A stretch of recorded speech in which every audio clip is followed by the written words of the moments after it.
Welcome to First Dates and Soulmates, where we're going back to the 1970s, a time where women existed so that men didn't have to change. I am your co-host, Meg Casebolt. And I'm Nikki McKnight. And I have some spicy takes this week. We are watching Annie Hall and we are watching Grease as part of our Rom-Coms Through the Ages series. And whew, do I have feelings? I have big feelings on this. Nikki, you chose these particular movies. What were your thoughts? I am fascinated as we've gone through our Rom-Coms Through the Ages series. We started with the 40s, we've done the 50s, the 60s, and now we're talking about the 70s. Is the way that I choose the films is typically I go, great, what were the top box offices of the year? What were the most popular ones? What are the most famous ones from that era? And it always blows my mind the results that we get because it's so far removed from what I think of rom-coms, which is the golden age of the 90s and early aughts. Exactly. So I was familiar with Grease. I've seen it multiple times. I'm pretty sure I've been in the musical or I've seen the musical live. I've done something with that musical. I'm a theater kid. There was probably been a hand jive choreographed routine somewhere in my past. And I knew of Annie Hall.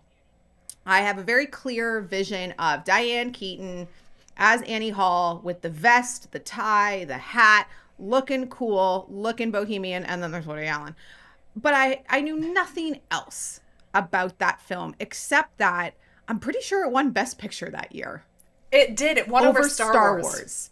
Mm-hmm. Which, Star Wars was like a sci-fi cult hit. It wasn't the really... script itself, like, the 1970s is like the birth of the blockbuster. You have Star Wars, you have Jaws, you have these huge movies starting to come out, but then you have Annie Hall win for Best Picture. And I see a lot of Annie Hall's influence in some modern cinema that I really enjoy, but it was really hard to sit through that one, all of it. And certain parts of Grease I know have not aged well. I think we're all aware that there's going to be a lot of stuff that doesn't age well. But overall, I'm like, you know what? Grease was entertaining. The songs are catchy. John Travolta and Olivia Newton-John are great in it. Annie Hall made me want to claw my eyes out, and I had to fast forward through several parts of it because anytime I was like, we must be getting to the end of this, right? And they're like, no, it's 52 minutes left. And I went, So I had seen Annie Hall before, and I remember saying to you, are you sure you want to watch Annie Hall? Is this the first time that we've watched a movie together that I've seen and you haven't? I think so. This is an aberration right now. Yeah. It may have been like one of my film school friends in college was like, you have to see Annie Hall, or, like that kind of thing. Or like maybe I was trying to be more cultural. And I remember watching it when I was probably in my 20s and going, what the hell is Annie doing with Elvie? What the hell? Why would somebody this sparkling, this beautiful, with bringing this much to the table, bother with a guy who can't even go into a movie 2 minutes late? Like, what is her problem that she's with him? What is her experience that she thinks that's the best that she can deserve? I was like still a single woman going, oh, Annie, baby, you can do better. Oh, but right? also, like, Annie's fucking messy. I don't like her either. I don't think she's a good person. Neither one of these people deserve happiness in my mind. I think they can deserve happiness, but I think they have to make some different choices, especially Elvie, who's like, oh, I've been divorced 3 times. I'm clearly not the denominator in this problem. It's clearly not about me. Oh, my God. So, yeah, so you selected Annie Hall, and I was like, okay, so we're doing this. And I sort of went into it like, maybe I can look at it from a critical perspective. I can take this perspective of, it's been 50 years. How have things changed? And have things changed? And thank God they have, because the fact that this is what was considered art at the time is hard. It's hard. Yeah. And like Woody Allen was like acclaimed for, and to an extent, and I will say like that some of the cinematography choices were fascinating for the time. And I loved them, while at the same time I was like, I hope this is satire. Please let this be satire. I can't really tell. Yeah, I think a lot of the filmmaking choices in Annie Hall specifically, which I definitely want to talk about, were actually really cool. And I'm like, oh, I really enjoy this structurally.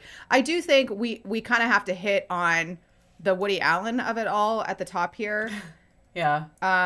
What a complicated history. He's never been charged or convicted of anything, but I would say he is not a figure that we like. He's done some questionable things. not only with Dylan Farrow in the 90s, but having a relationship with his then wife's adopted daughter, and they're still married today. But like, not to allege anything here, but Woody Allen, controversial figure, I would say, at the least, in filmmaking. Certainly, he's a part of that art versus artist conversation that we often have to have in Hollywood. Yeah, but I think this is the first thing I've actually ever seen him in. Because like I knew him and I knew his work, but I had never actually seen him like on screen acting. Right, and I think he's sort of like, I don't want to say he originated the archetype of like the neurotic intellectual, but I would say that he epitomized it in a way that hadn't really been seen. Maybe it was seen on screen, but he's the person that when I think of a neurotic intellectual archetype, it's Woody Allen and it's Larry David. Yeah, for me, it's kind of that New York intellectual Jew, as he kind of like described himself. Like, it's the New York Jew. I can't be anywhere outside of New York. Now, for a little bit of cultural context at the time, and another reason why I chose these two films specifically, they're very different. They're both made in the 70s, and where I think Annie Hall is really talking about life in the 70s. Grease is made in the 70s, but is reflecting back on the 50s. Now, I'm not an American, surprise, surprise. And I only took like 1 year of American history when I lived in the United States because I needed American history to graduate high school in the States. But when I think of the 70s, like my thought was always just like hippies, disco. Like that was kind of my vibe for the 70s. But really what we're seeing in films in the 70s is it's like a national hangover was present culturally. The Vietnam War ends in the 70s. You have the Watergate crisis with Nixon, the oil crisis, stagflation, optimism of the 60s is pretty much gone by this point. We talked about in our rom-coms of the 60s about like feminism, second wave feminism, the pill coming out. Roe was in the 70s. 1973. That was in 73. Yeah. ERA going through the states going, what does a woman owe a man? The sexual revolution, now the Hays Code has been fully collapsed. It's back in the 60s. So sexual revolution is on screen. It's frank discussions. This is when you start to see the rise of what they call the new Hollywood. This is where you start to get auteurs. This is Scorsese. This is Coppola. This is Allen. And you have the rise of auteurs making kind of artier, intellectual, thinking, artistic films. At the same time, you have blockbusters, Jaws in 75, Star Wars in 77. So you have a lot of forward momentum in the 70s, and you have a 50s nostalgia wave.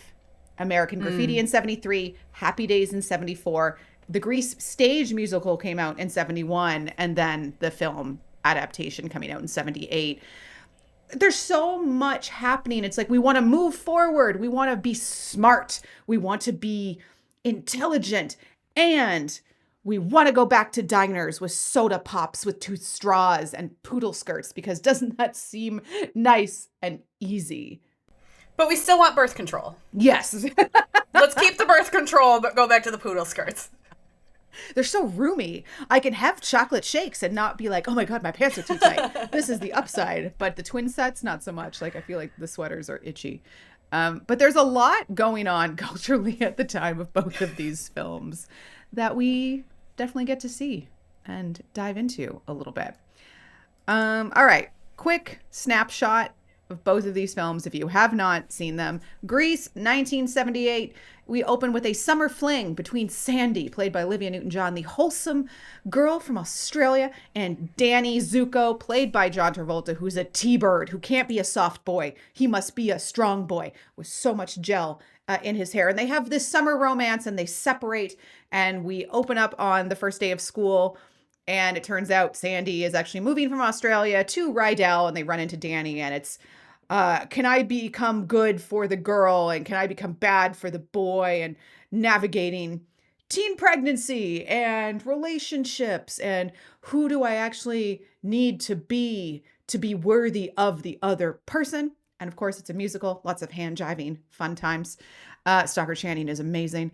And then we have Stockard Channing. Stockard Channing. I need to talk about Channing. Rizzo. And then you have Annie Hall, 1977. Neurotic is the nicest word I could use.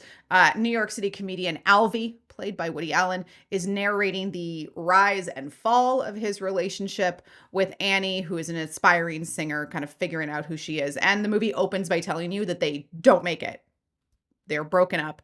But it's like a memory collage about the end of love and why we keep doing it anyway. Sure. Where do we want to start? I think the fact that they start Annie Hall by saying, we aren't going to make it, and I know that, we're not going to end up together, is a very deliberate choice so that the entire time you know not to root for them. You can't be disappointed because you know the outcome at the beginning. You know they're not going to end up together. You know that Alvy's going to fuck it up because you've met Alvy, right? Like, he's going to mess it up. But at the same time, you want what's best for them in a way. And so over the course of the storytelling, they break up multiple times. Mm-hmm. Annie just keeps going, this isn't working, Alvy, we have to stop. And then something brings them together. And then a spider invades her apartment. She's like, I miss you. And I'm like, oh, you miss the guy who can kill his spider. He didn't even kill this. That was one of the 2 times that I laughed in the movie, was him trying to kill the spider. Because it's slapstick. Or like the lobsters. Yeah, I can't put something in the pot. Funny. Yeah. His driving was funny. Like, what I actually thought was funny in the movie was the physical comedy, because everything else I wanted to strangle him. But the fact that they started this by saying, it's not going to work out, we're not going to end up together, and it's sort of like a retrospective. And we know that Alvy is going to an analyst, and that 1970s is big therapy culture, and this is maybe one of the first movies where they really let people go to therapy and have the talk therapy and have the conversations about Freud and what changes in your life when you recognize these things. And Alvy has been going to therapy for 15 years and hasn't changed a damn thing from what he's learned. He just talks about himself for an hour. You know what? That therapist, I hope that therapist is making a fuck ton of money if they've had to listen to Alvy talk at them on whatever regular basis for 15 years. Like, at that point, I'm like, oh, cool, you're not going to change anything? That's fine. I will just sit here, smile and nod with my notepad and just make bank, because what the shit. And then Alvy's been going to therapy, and he thinks it would be really good for Annie to go to therapy, and then Annie goes to therapy and starts asking questions about, doesn't she deserve better than Alvy, but she feels like she has to stay because Alvy's paying for her therapy, and she's moved in with him even though she shouldn't have, and he didn't want her to, and so Annie's actually having progress that she's making, and she can get herself out of this toxic relationship in part because of what she's learning about herself during therapy. And then that's what drives them apart, in partially. Also, Alvy's the worst. But it's just such a strange thing to have that be such a huge thematic piece, and Alvy doesn't change a single bit at all. And Annie realizes exactly what situation she's gotten herself into that she has to get out of repeatedly.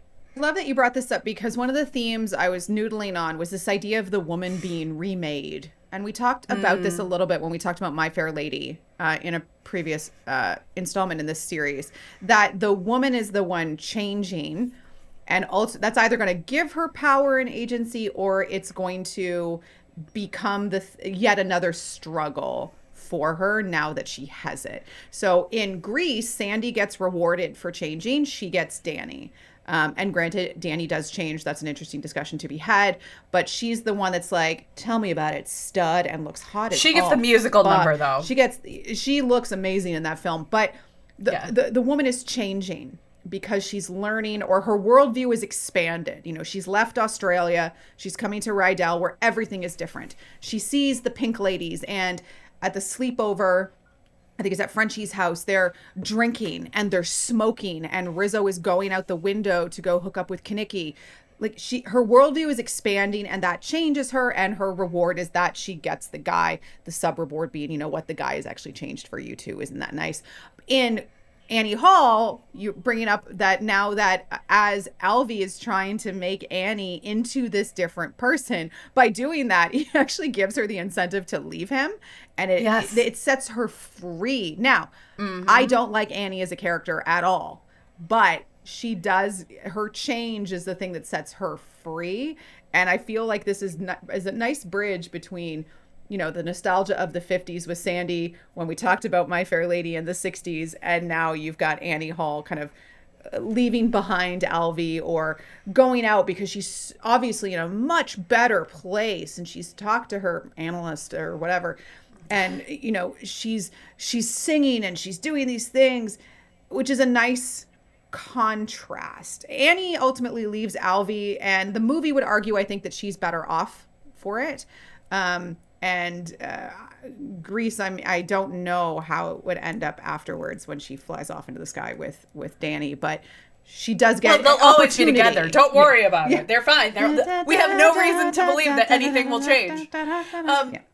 I think one thing that you brought up that I was also thinking about is the comparison to My Fair Lady and the comparison to Pygmalion as the root gesture of My Fair Lady being, we sculpted this woman, or the sculptor created this woman to be who he wanted her to be and breathed life into her, and it was his decision who she gets to become. And all three of those films, Grease, My Fair Lady, and Annie Hall, are playing with that trope a little bit of what does the man want the woman to be and how can he get her to change. And for My Fair Lady, it's her voice, it's her mannerisms, it's the fact that the movie is named after her, the lady, Eliza Doolittle, but it's mine. She's mine. She's my fair lady. She's Henry's fair lady. It's not really about Eliza. It's about Henry having ownership over Eliza. And then in the same way, we have Annie Hall, which is named after Annie, but it's not really about Annie. It's about Alvy's memories of Annie and the way that Alvy is trying to figure out what happened with Annie, because he won't let us, the screenwriter, the protagonist, doesn't actually give us any pieces of Annie that aren't related to him. And that aren't directly correlated to how does this make Alvy feel. Annie is not a complete wholesome character except for her relationship to Alvy. She has no scenes without him, which makes sense because he is the narrator, he's the protagonist, he's the one who's telling the story. But who's Annie when she's not with Alvy? She's just this person who goes to night school classes because Alvy told her to, and she's trying to make her career as an artist. And finally, she goes to become an analyst. She gets discovered, and she has the second wave feminism moment of, no, I'm going to leave the man behind to have my career, which is probably some sort of commentary on how feminism ruined marriage. Even though he didn't want to get married, because that was another thing happening in the 70s, is you didn't have to get married to live together. And so, Alvy, who'd been married twice and was terrible to each of his wives, God bless Carol Kane for showing up in that role. Incredible. She was so funny in that. So funny. But then Alvy shows up and he's like, well, now I don't want to get married, as if the actual legal piece was the problem in his two previous relationships, and it won't be a problem because he won't marry Annie even though she wants it. It's like, you fucking idiot. Yeah, these are really interesting. Both Grease and Annie Hall could be, is it anti-romance? I don't know, but you essentially have one film saying give someone the fantasy in order to keep them. The other one is saying tell people the truth in order to keep them.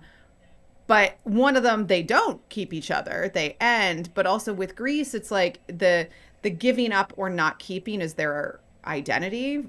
And Annie Hall is the person. So it's and they're both kind of, I'll say, correct in a way. Grease is really one of the articles I was reading about kind of the cultural impact of the film was escapism on purpose. It's candy colors, it's big musical numbers, it's a flying car, which a lot of people are like, oh no, it's because Sandy drowned in the opening scene. The entire movie is just a dream for her and she's going to heaven. I was like, okay, cool. But Grease has it's the 50s with no racism and no Cold War dread. And then when you look at Annie Hall, it is almost saying, well, this is what a grown-up romance is. The genre is growing up. And we're doing that because the romance is over even before it starts. And that honesty is radical. And there's such a nihilistic view of everything in Annie Hall. But I would argue there's a little bit of that in Grease underneath the surface as well. There is, and anytime that they get close enough to peel back an edge of it and be like, what's gonna happen what you're going back to Australia, we're never gonna see each other again. Oh, we will though. oh, this is our last day of school. We're never going to see each other. No, don't worry about it. You know, they just sort of like papered over anything that could be problematic with like a song and dance number, which is, I mean, it's a musical. That's what they do. Mm-hmm. But it was very much the opposite of, you know, Woody Allen would have just picked at that skin until he had a scab, and that would have been the only thing that he paid attention to. Because you can either be horrible or miserable? And if you're not horrible, you should feel lucky that you're only miserable. Like, I tell you, there are things about Annie Hall that I really like. Some of the dialogue is fun. Some of it sounds smart. The fourth wall breaking, the collage aspect of it. You can see this in High Fidelity. You can see it in When Harry Met Sally. You can see it, those impacts in so many ways. And actually, there's a bit of a West Wing reference here for this. Roger Ebert, when he was reviewing Annie Hall, said, few viewers probably notice how much of Annie Hall consists of people talking, simply talking. They walk and talk, sit and talk, go to shrinks, go to lunch, make love and talk to the camera, or launch into inspired monologues like Annie's Free Association as she describes her family. There's a lot of walk and talks. This is a West Wing Sorkin style. Which, I mean, might explain some of Sorkin's problems. Yeah. If he was inspired by Woody Allen. Yeah, the thing that kept standing out to me, especially during Annie Hall, is there wasn't any rise in the action. It was very much, it was kind of like one note in terms of stakes at all times, because it was going back and forth in time. It was just moving set piece to set piece. We have a conversation in bed. Now we're having a conversation in the kitchen. We're having a conversation out here, and we're just moving and there. And there's no character arc here. It's snapshots in time. So there's no like, for me watching it, I'm like, we're not building to anything. There's no big reveal coming up like, oh, this is the third act climax of the film. It's very one note the entire way through energetically. And when I'm watching that story and seeing like, yeah, this isn't really building to anything. It's fairly even keel. Like if I was going to watch like energy on screen as like a line graph, this is pretty much straight the entire way through. But there's something about the dialogue that both hits is like, oh, this is actually like kind of quippy, kind of fun. And other times I'm like, oh, this is the 18-year-old who just finished their SATs and is trying to use all of the big words and be quippy for quippy's sake. Honestly, like Gilmore Girls. I was thinking about Gilmore Girls when you were just describing that too. Yeah. Let me just see how many words per minute I can get into this dialogue. Let me see how fast and clever I can be. And, you know, the choice to make Alvy a comedian so that Woody Allen could be a comedian and show off his stand-up skills and, like, be the neurotic on stage and somehow make enough money to pay for apartments in New York City and someone else's therapy and her apartment. And, like, how? But we don't need to talk about the logistics of the cost of living in New York City in the 1970s. But you're right that it's like very flat energetically. And even the multiple times that Annie breaks up with Alvy, none of it actually feels catastrophic. None of it feels climactic because A, we knew from the jump that they weren't going to end up together. And B, we know that there's another 45 minutes left in the movie. So they're going to get back together and it's just going to drive you fucking nuts. Because why is she bothering with this guy? Yeah, there's something about the structure of the editing that I think is trying to portray more energy than is actually present. I was thinking back to an earlier scene when Alvy is talking about how he used to go on the bumper cars at Coney Island or something. Coney Island. Yeah, and like just him on bumper cars. And to me, the structure of this film feels like those bumper cars. You're just bouncing from scene to scene in time. And I think it was relying on that energy to make the film seem more engaging than it actually was. Just, we're here. And then I was wondering about Annie Hall. I was getting such Garden State vibes, like Natalie Portman in Garden State. A little bit of Manic Pixie Dream Girl, decades before that was even a word that existed, of she's here just for the male main character to reflect and change but not so much the change that is typically present when you have a manic pixie dream girl character. It's like her presence is the one that makes the man better. So she has the energy of that character, but as you said, Alvy doesn't fucking change. So right, and like Alvy doesn't, especially because Alvy doesn't change, but he does process. He does verbally process every single thing that happens. But he only has one friend who called him Max, and I never understood why he called him Max, but he only has one friend, so he'll just like walk up to people on the street and ask them questions, and it was sort of like a clever choice. And maybe we can transition to this, all of the like clever choices that made the movie interesting to watch, even if we hated the characters, where he would walk up to someone on the street and be like, wait, so what's your sex life like? Or like, how do you guys make it work? And she's like, well, I don't have a personality. You know, like, and like they were able to, when somebody was talking really loudly behind Alvy in line and he's complaining to Annie about it, and then he steps out of line and addresses the camera, and then he walks over and pulls someone out and says, oh, this is the person you're complaining about. And like, yeah, the random like Truman Capote cameo during the Truman Capote lookalike contest, or the guy talking, oh, this is clearly what the filmmaker meant. It's like, here's that creator, and they're like, you misunderstand my work. Structurally I think it was really interesting. I couldn't get over Alvy being right a horrible, so from like character. From a cinema from the cinematography, we'll say, because I don't know how to turn that into an adverb. There you go. The cinematography was fascinating enough that I could see why it won Best Picture.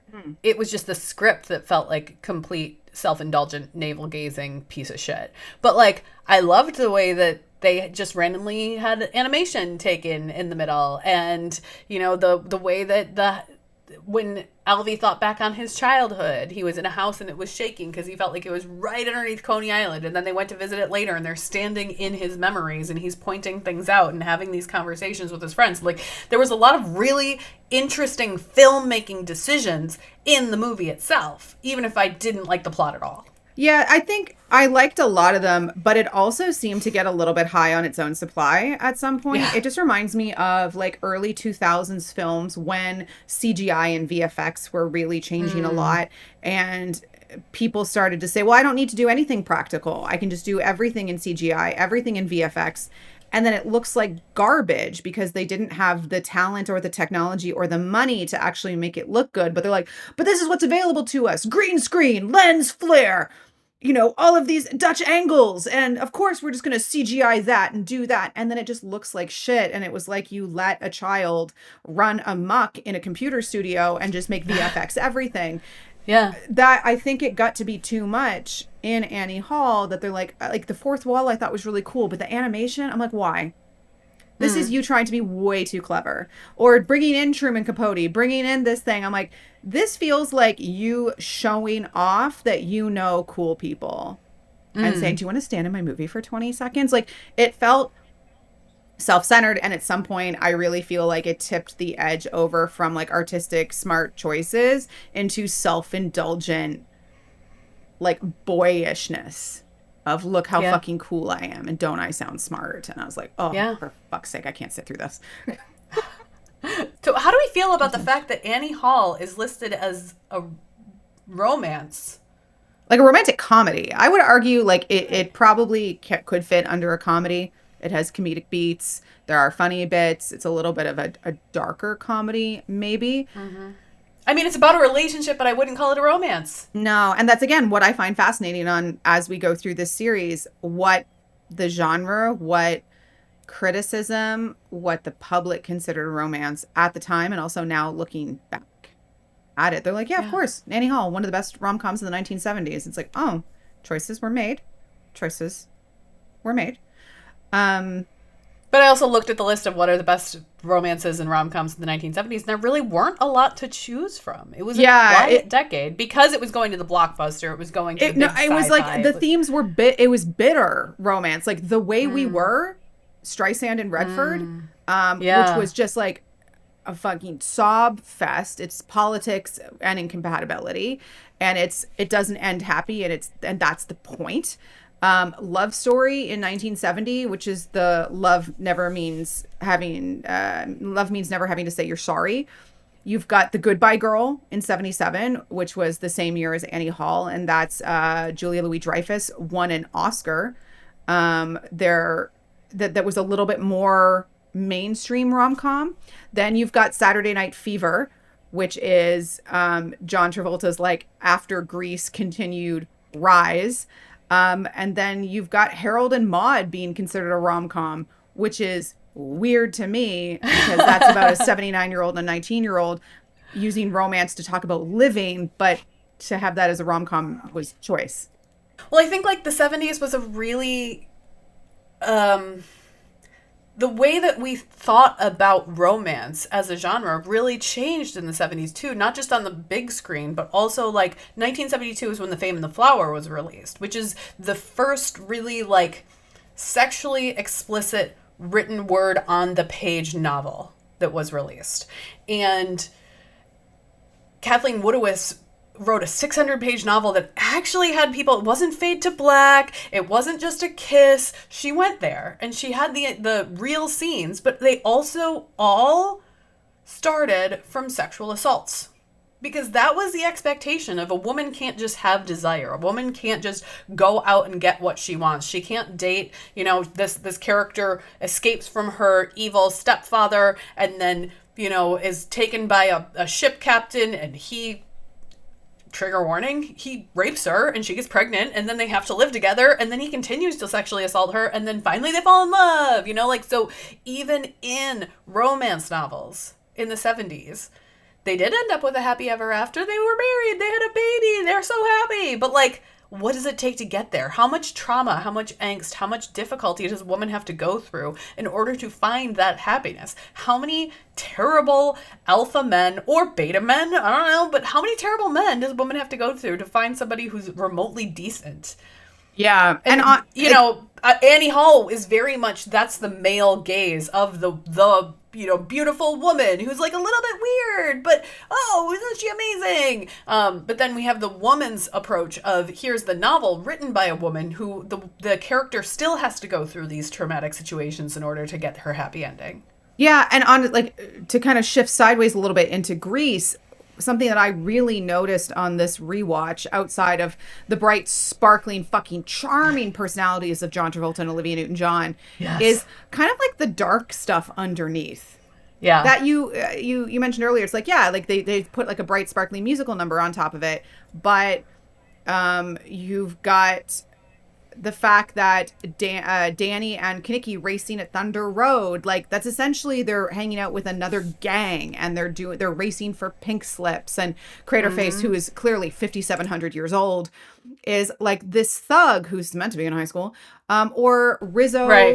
And Kinnicky, Rizzo having the pregnancy scare because they decided Kinnicky's condom broke because he had bought it back in the 7th grade, and they decide to have sex without one, and she's dealing with that. And then you have Jan writing all of her pen pals letters to men overseas, presumably in Vietnam or Korea. I don't remember what the timing. I think it was Korea. Yeah, it was Korea. It's 50s.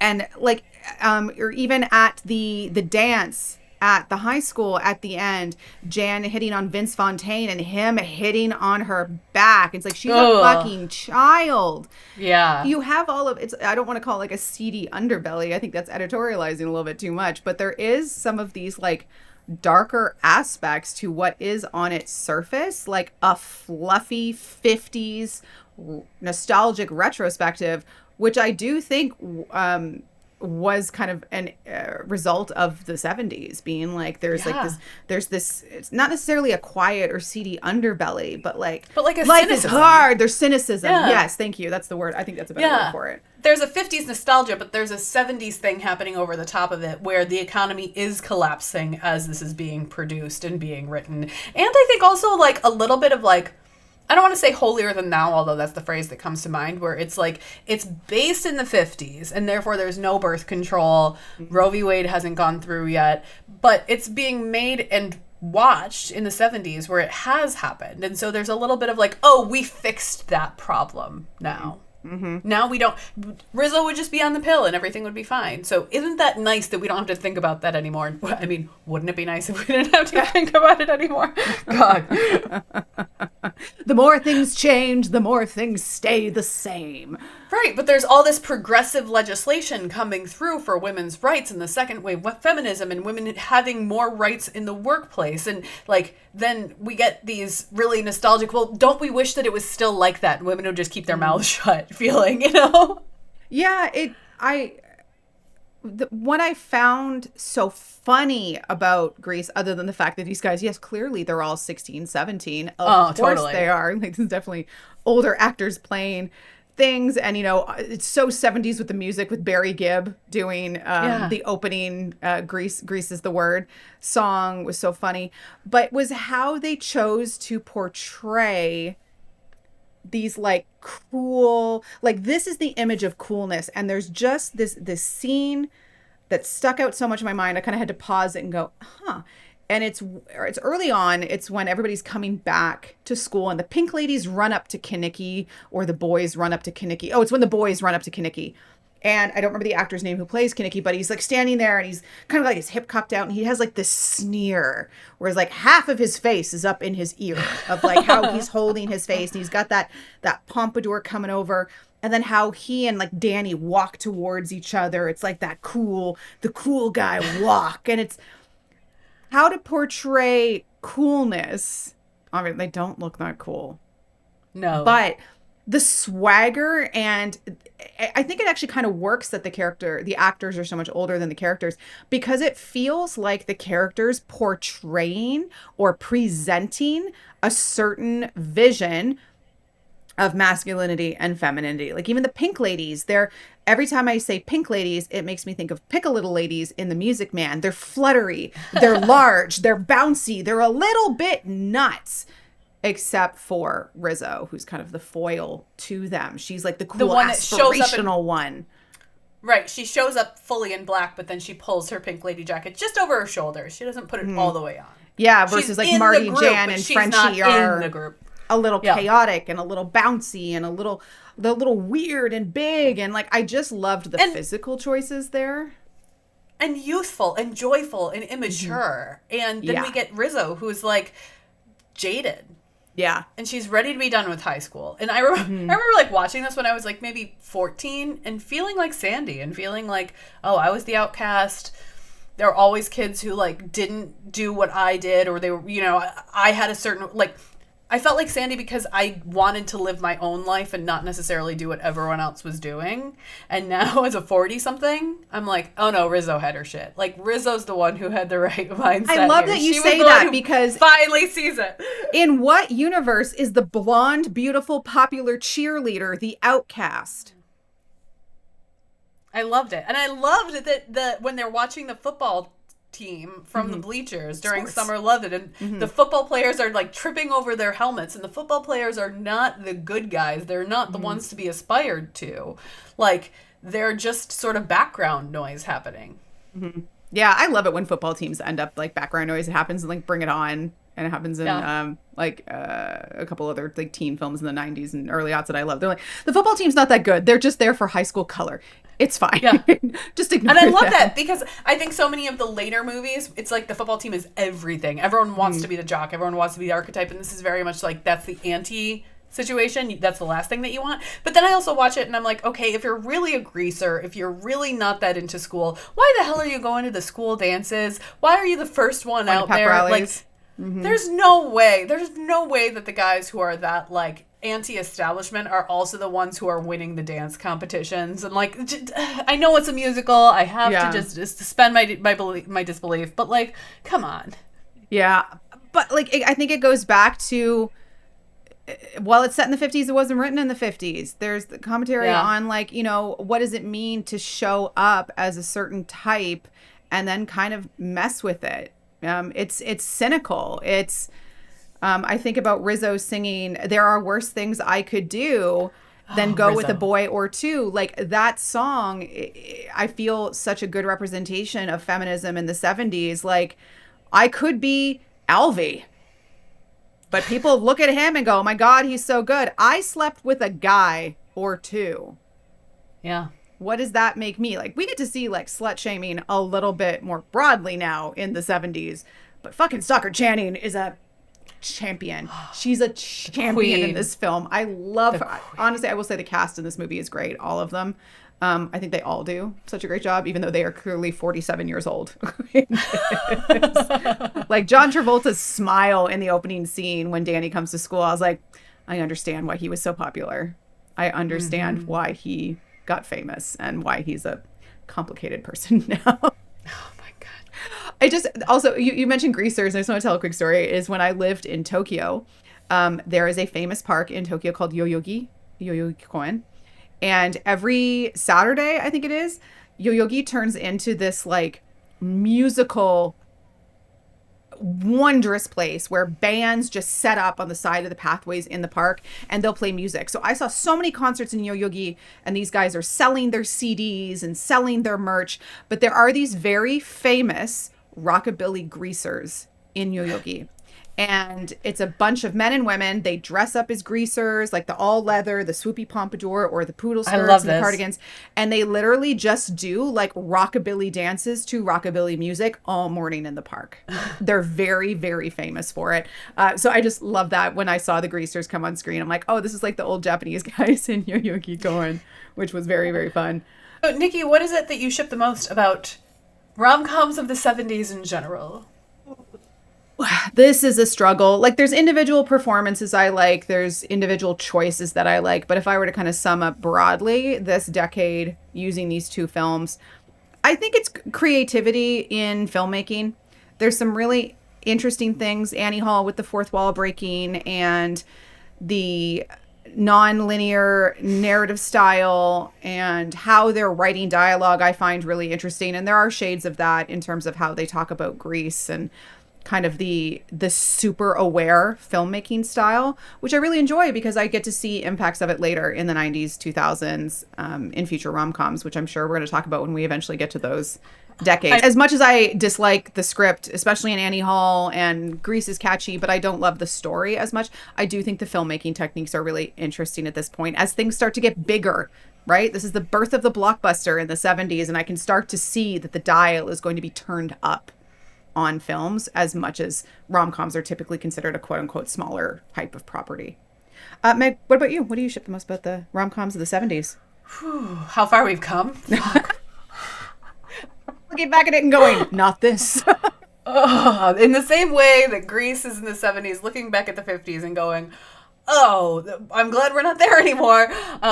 I mean, man, I'm as cynical as Rizzo and I'm sort of loving it. I think it's Rizzo. I think Rizzo is just like the character that I love, the energy that I think I showed up to this episode with Rizzo energy and it's paying off in spades. And I think it's really important that we do understand where we came from and how far we can go. And I'm really glad that we did this because I want to be able to look back in the same way that we can look back on My Fair Lady now and be like, oh, it's another My Fair Lady. It's another makeover. It's another woman who has to change for someone else. And so we'll have that cultural context and narrative for future ones. But I gotta say, I'm really looking forward to getting into the 80s. Oh, I want to spend like... I'm so excited for the 90s. I know. I want to like spread... I want to stretch the 80s, stretch the 90s. I don't want to do like one episode. I want to do like three. I'm like, can we just do a full month of like Meg Ryan? Yes! Let's do Meg Ryan month! Meg Ryan or Julia Roberts. I feel like there's so much coming up in those. Let's do like leading ladies of the 90s. I could be into that. Okay. Amazing. All right. We'll put it into the schedule. There we go. Before we get into the final question of what we're shipping this week, a gentle reminder, head on over to your podcast provider of choice, leave us a rating, leave us a review, subscribe to the show. It helps all the algorithmic gods find out about us and help more people find the show. It is the single most impactful thing you can do for podcasters. Not just us, but all podcasters. That's why we ask you to do it in every single episode, and we totes appreciate. Meg, what are you shipping this week? This week I'm shipping Lark Taylor's Shadows Never Leave because you were so adamant on the episode with Joanna about Shadows Never Lie, which is book 1 in the Shadows duet, and it was recorded at the time that was the day before the second book came out. So obviously over the weekend I read both of those books in the Shadows duet, and the book that you were like, I stayed up all night reading it. I was like, oh my God, Nikki, don't It was so much pining. It was like, I was like, can we get to book 2, please? And then book 2 happened and they finally got reunited and back together. And that's where my heart is like, don't give me the pining and the like, here's how things are broken. I'm like, no, let me show how I fix it. Let me see the groveling. There's so much groveling in book 2. He really has to earn it. So definitely read the full duet. Go back if you didn't listen to the episode with Joanna and listen to Nikki just rave over Shadows Never Lie, and then they're both available now. So go straight into Shadows Never Leave. Such a great series. Such a great series. I love it. And Nikki, what are you shipping this week? This week I am shipping book 1 of a series. I've read the first 3. Book 4 comes out, I believe, in July.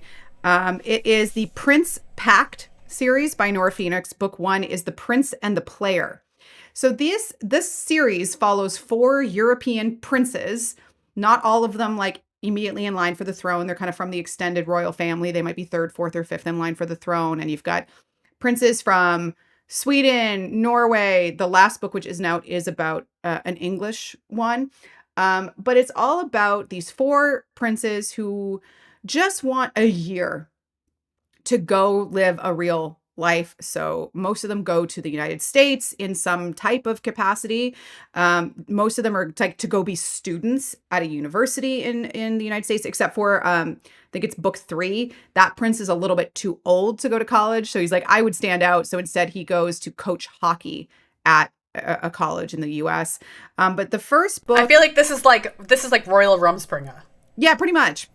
So the first book covers Tor, who is a prince in Norway.